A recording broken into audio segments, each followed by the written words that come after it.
Jalebi perfect হওয়ার গোপন tips. অনেকেরই জিলাপি মুসমুসে হতে চায় না। ফেল রেসিপি দিয়ে দিলাম, ইনশাল্লাহ আপনারাও বানিয়ে নেবেন। আমি প্রথম বানালাম, তা খুব সুন্দর রেজাল্ট পেলাম।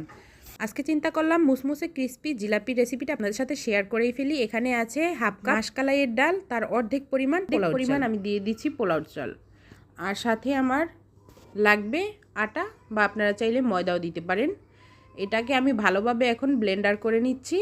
একেবারে এরকম একটা স্মুথ ব্লেন্ডার করে নিলে এরকম একটা স্মুথ বেটার হবে। তারপর দিয়ে দিলাম একটু আটার ভিতরে একটু পানি দিয়ে তারপর আর একটু ওইটার সাথে মিক্স করে দিলাম। তারপর দিয়ে দিলাম পরিমাণ মতো লবণ, আর সাথে দিয়ে দিলাম বেকিং পাউডার। আপনারা চাইলে বেকিং সোডাও দিতে পারেন।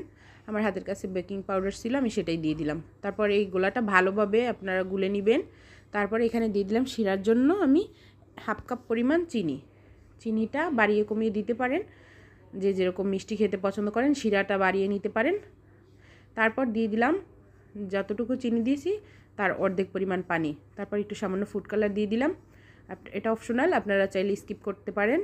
এখন আমি সেই ব্যাটারটা একটা মগের ভিতরে রেখে তারপর পাইপিং ব্যাগের ভিতরে এভাবে নিয়ে নেবেন, তাহলে খুব সহজ হবে।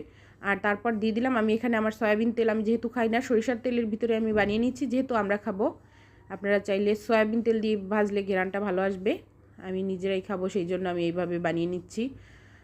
এখন আমি এভাবে উল্টিয়ে দিলাম, দেখুন কতটা আমার সুন্দর হয়েছে, আর ফুলেছেও কিন্তু খুব সুন্দর।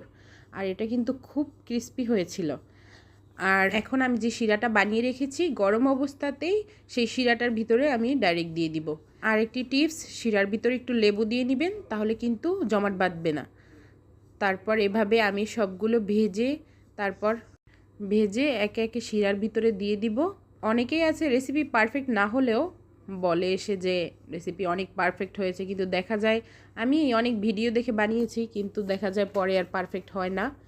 আসলে অনেক কিছু স্কিপ করে যায়, আমি এখানে কোনো কিছু স্কিপ করিনি। আপনারা চাইলে আমার রেসিপিটা দেখে অবশ্যই বানিয়ে নিতে পারেন। এখানে আমি আরেকটা দেখুন এভাবে ফুল সিস্টেমের বানিয়ে নিয়েছি, আপনারা চাইলে এভাবে বানাতে পারেন। যেহেতু জিলাপি আমি প্রথম বানিয়েছি, দেখুন তো আমার প্যাঁচগুলো ঠিকঠাক আছে কি না। জিলাপির প্যাঁচ বলে কথা, যদি সুন্দর প্যাঁচই না দিতে পারি তাহলে কিভাবে জিলাপি হলো। যাই হোক, যেমনই বানিয়েছি মাশাআল্লাহ আলহামদুলিল্লাহ খুব সুন্দরই হয়েছে, আমার কাছ থেকে ভালোই হয়েছে মোটামুটি।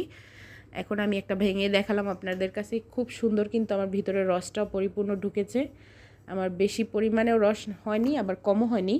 যেমন আমি যেভাবে পছন্দ করি ওইভাবে আমি রসটা দিয়েছি। শিরাটা এইভাবে দিবেন।